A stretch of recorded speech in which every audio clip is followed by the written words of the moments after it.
우리 몸 상태를 체크하고 건강을 진단하는 시간, TV 홈닥터 더 나은 클리닉. 오늘의 MC를 맡은 MC 박소영입니다. 저요, 걸어다니는 종합병원입니다. 병원을 매일 찾아다니고 이렇게 맨날 진단을 받고 다녔는데요. 오늘 이 자리에서 선생님과 함께 건강을 살찌워 보도록 하겠습니다. 저희의 건강을 채워주실 선생님이 또 와 계신데요. 요즘 코로나로 인해서 많은 분들이 힘들어하고 계시잖아요. 그런 점을 보완해 주기 위해서 우리 의사 선생님께서 나와주셨습니다. 선생님, 나와주세요!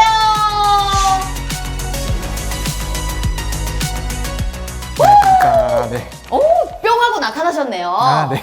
우리 또 내과 전문의 유태선 선생님, 또 네, 카메라 보시고 반갑습니다. 한마디 부탁드리겠습니다. 네, 안녕하세요. 유태선이라고 합니다.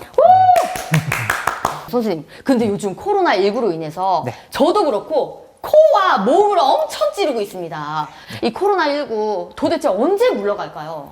아, 그러니까요. 이게 조심스럽지만은 이제 확진자가 이제 진단이 되는 게 이제 정점이 지나는 시점이라고 판단이 되고, 그쵸. 그에 따라서 방역 당국의 그런 그 지침도 좀 개선되고 있지 않나 좀 하게 됩니다. 환절기 감기와 코로나19 이 감염은 어떤 점이 또 다른 게 있을까요?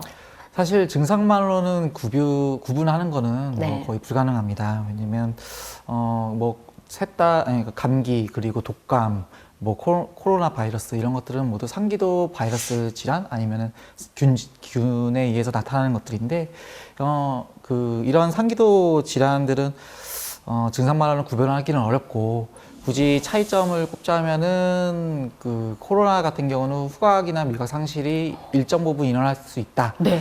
뭐 이런 것들이긴 하지만 코로나 역시 상기도 감염 질환의 대부분의 증상을 나타내기 때문에 네. 그래서 증상만으로는 구분하기는 어렵습니다. 우리가 그동안 해왔던 검사는 대부분 코를 찌르는 게 일반적이지 않았습니까? 최근에 목구멍을 통해서 자가 진단을 했다는 경험이 정말 많은데, 코보다 이 목이 더 정확하다라는 이야기가 있어요. 이 주장이 혹시 정확한 걸까요? 완전히 근거 없는 얘기는 아닙니다. 네. 하지만 시점의 차이가 좀 있는데요. 네. 코로나는 목젖 주변의 구인두에서부터 바이러스가 자라기 증식을 시작을 해서 네. 그래서 비인두, 코 안쪽과 기관지 안쪽으로 퍼지는 형태를 취하고 있는데, 네. 초기에 걸렸을 때 검사를 하게 되면은 목 안쪽에서 목젖 주변에서 검사를 하는 게 의미가 있을 수 있고, 그리고 조금 더 진행을 하게 되면 2, 3일 정도 조금 네. 진행해서 검사를 하게 된다면 네. 이제 코 안쪽에서 검사를 하는 게 검출이 더 잘 될 수 있겠습니다. 검사식의 차이가 있다고 생각합니다. 아, 그런 점이 있었거든요. 이게 주변에서 전 우스갯소리로 들었거든요. 만약에 코보단 목에 하는 게 정확하다, 아니면 코랑 목을 다 해야 된다, 약간 이런 소문 때문에 진짜 자가진단 키트를 2개씩 들고 막 여기도 찌르고 저기도 찌르고 너무 괴로웠어요. 네. 아, 그런데 이제 자가진단을 할 경우에 주의해야 될 점이 또 있을까요? 그 자가진단 키트는 비강용입니다. 그래서 비강용이면은 코 안쪽을 코 찌르는 안쪽, 거죠. 그렇죠. 쉽게 얘기해주세요. 코용, 네네네. 코용. 코로 찌르는 건데 네. 약 10cm 정도 되고, 그리고 검사하는 키트가 약 2cm 정도만 들어가서 그 코 안쪽 벽을 오늘 그리듯이 긁으면서 검사를 하게 되는데, 네. 근데 전문가용 같은 경우는 약 15cm 정도 되고, 이게 코 안쪽 벽까지 약 10cm 정도 들어가서 그 안쪽에서 검체를 채취하게 되죠. 네. 선생님, 근데 더 궁금한 게 있습니다. 아니, 코로나19가 점점 지나가면서 갑자기 또 델타가 나오고, 오미크론이 나오고, 그리고 델타크론이 나오고, 이런 그 바이러스들이 성장을 하니까 너무 화가 나는데요. 약간 또 재감염에 대한 우려가 굉장히 많이 나오고 있지 않습니까? 이미 감염된 이력이 있어도 재감염이 될 수 있다는 이야기가 혹시 이게 또 사실일까요? 현재로서는 델타 변이 오미크론에 감염된 사람들의 재감염률이 어느 정도 되는지는 알 네. 수는 없습니다. 오미크론과 뭐 델타 변이는 바이러스 표면의 그 단백 스파이크의 개수나 아니면 모양 자체가 좀 다를 수 있는데요. 그 오미크론 같은 경우는 델타 변이와는 달리 단백 스파이크가 개수가 8개가 더 확인이 되기 때문에 그런 경우는 그래서 전염력이 더 높은 것으로 되어 있습니다. 그래서 둘 자체의 그 담배 구조나 모양이 좀 다르기 때문에 네. 서로 간의 재감염도 가능하고요. 네. 그리고 하지만은 우세종이 아무래도 오미크론이다 보니까 오미크론이 더 많이 발생을 하는 거고, 그리고 어째 보면은 이 하위 변이가 형제 자매이기 때문에 일정 부분의 면역력은 조금 갖춰진 상태에서 서로 간에 약간 재감이 된다고 생각하시는 게 좋겠습니다. 아, 제가 근데 제 주변에 오미크론 이렇게 약간 증상을 보이는 사람들이 목이 붓는다, 그리고 목이 잠긴다 이런 분들이 계셨거든요. 약간 이렇게 목에서부터 오는 게 이 오미크론의 증상이 확실히 맞는 걸까요? 코로나 바이러스는 아까도 말씀드렸듯이 목젖 주변에서 자라서 네. 비인두 쪽과 그리고 아래쪽 기관지 쪽으로 퍼지게 되는데, 기관지에 내려가기 전에는 이제 성대가 있지 않습니까? 성대가 있고, 성대는 혼자 움직이지 않고 주변에 뭐 근육과 조직에 도움을 받는데. 오, 진짜요? 그렇죠. 성대가 그러면 어떻게 네. 이렇게 옆에서 어떤 도움 받아요? 야! 막 이렇게 그렇죠. 막 움직이게 되니까 성대가 네. 혼자 근육이 아니니까 주변에 근육과 조직에 이제 떨림에 이제 공기의 떨림이나 이런 것들은 어느 정도 목소리나 이런 것들을 내려면은 네. 그 강도나 이런 것들 좀 어느 정도 변형을 시키려면은 근육의 도움을 받거든요. 근데 그쪽 부분에 이제 염증이 이제 생기게 되면은, 그러면 목 통증뿐만 아니라 뭐 심하면은 자극성 기침에 의한 기침 증상도 나타날 수 있고, 네. 목 통증도 일어날 수 있고, 쉰목소리도 나타날 수 있고, 뭐 여러 가지 증상이 일어나게 됩니다. 그러니까 바이러스가 목에 서식하면서 이런 증상들이 나타난다는 이야기잖아요. 그렇죠. 네. 그런데 뭐 별 증상 없이 무증상으로 가시는 분들도 계시지 않습니까? 그렇죠. 이런 분들은 약간 선택받은 자인가요? 그러니까 이런 바이러스가 침투되지 않으면서 지나가시는 분들이잖아요. 네. 이런 분들은 아주 나이스한 경우네요. 이제 무증상 감염이라 그러죠. 그렇죠. 그래서 그게 어떤 미국에 있는 로펠러 대학의 그 실험 의학 저널 같은 데서 보면은, 네, 로펠러. 로펠러. 로펠러. 네, 맞습니다.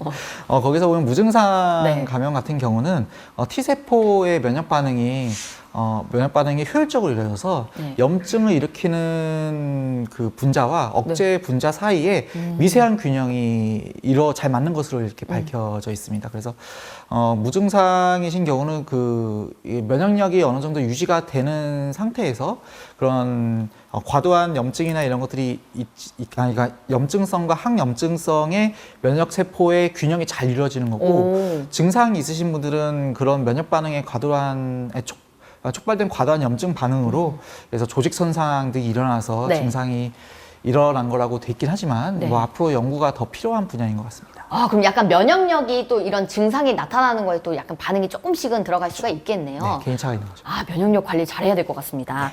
그리고 이제 목으로 오는 경우가 많기 때문에 목감기약을 드시는 분들이 굉장히 많아요. 저도 그렇고 뭐 이런 메이커를 얘기해도 되겠지만 뭐 콜부터 시작해서 뭐 에놀, 뭐 삐처리가 다 될 거예요. 네. 그런 약들을 네. 집에 항상 구비를 해놓고, 네. 그리고 또 약간 조금 징조가 이상하다 그러면 막 먹고 자버리거든요. 이런 게 조금 도움이 되긴 할까요? 결국에는 아시다시피 감기약은 증상 조절제지 치료약은 아닙니다. 하지만은 증상이 있을 때 괜히 그런 증상들을 참고 견디실 필요는 없거든요. 네.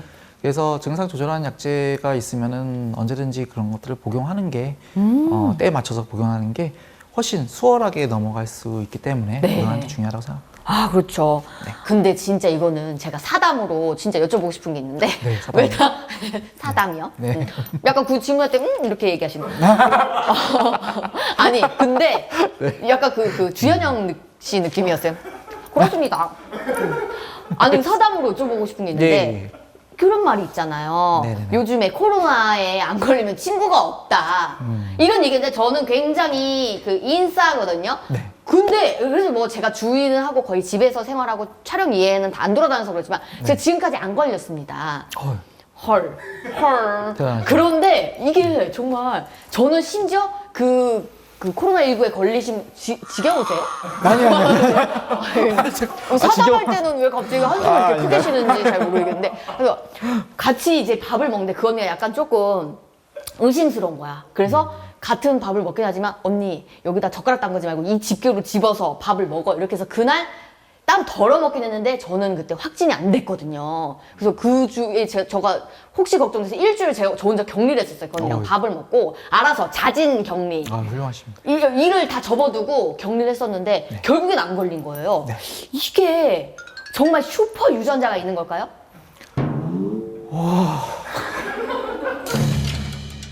자, 그리고 정말 궁금한 게 하나 있는데요. 자가 격리가 이렇게 뜨잖아요. 그리고 나서 이제 이제 치료제를 먹고 일주일 뒤에 다시 사생활이 아니죠. 뭐죠? 일상생활로. 일상생활이요. 네. 일상생활. 눈을 자꾸 이렇게 크게 뜨시는. 일상생활로 다시 복귀를 시작하시는데 네네. 그때 보면은 이제 주변 분들 보시면은 일주일 뒤에 격리가 끝나고 나도 찌르시면 2줄이 나옵니다. 이거 혹시 어떤 이유 때문일까요? 감염이 되면은 약 7일 정도 자가격리를 하지 않습니까? 그쵸. 근데 이제 몸속에 있는 그 바이러스 조각이 네. 검출이 이제 되는 건데 3주에서 최대 6주까지도 그렇게 나올 수가 있습니다. 하지만 연구에 의하면은 7일 정도 지나면은 그 살아있는 바이러스는 거의 없는 걸로 되어 있고 바이러스 조각만이 이제 호흡기를 통해서 비말이나 이런 것들로 인해서 그 전파가 된다든지 아니면은 검출된다든지 이렇게 되는 건데 이게 이 증상이 인지를 하고 검사를 하게 되면 약 2, 3일 정도 지나고 네. 자가격리 하면은 약 7일 정도 하니까 도합 한 열흘 정도는 이제는 그 다른 사람들과 떨어져서 생활을 하는 건데 네. 그러면은 코로나 바이러스는 그때부터는 접하력은 거의 없다고 보고 있습니다. 자가격리 끝나고 후유증이 있는 경우가 굉장히 많아요. 뭐 목이 아픈다든지 아니면은 뭐 후각, 미각을 잃는다든지 이러는데 이것 또한 코로나19의 연장선이 되는 건가요? 그러니까 후유증에서 말씀하신 건데 결국에는 방역당국이나 이런 것들 조사를 보게 되면은 후유증을 가장 흔하게 나타나는 거는 뭐 숨이 가쁘다든지 가슴 통증이 있는다든지 인지장애가 생긴다든지 위각 후각 상실이 좀 생긴다든지 이렇게 다양하게 나타나는 걸로 돼 있는데 결론은 그 후유증은 얼마든지 있을 수가 있다. 근데 뭐 감염의 연장선상이기보다는 그냥 남은 증상인 거죠. 그런 것들이 제거가 될 때까지는 좀 시간이 좀 필요하다 이렇게 말씀드릴 수 있습니다. 시간이 필요하다. 약간 시간이 좀 지나면 그래도 나아지는 경우가 좀 그렇죠. 지켜봐야 됩니다. 지켜봐야. 네. 그리고 약간 조금 오래 간다 싶으면 네. 선생님께 찾아오면 됩니까? 네, 고쳐드리겠습니다. 또 계약등. TV 홈닥터 더 나은 클리닉 오늘의 키워드는요 바로 코로나19였습니다.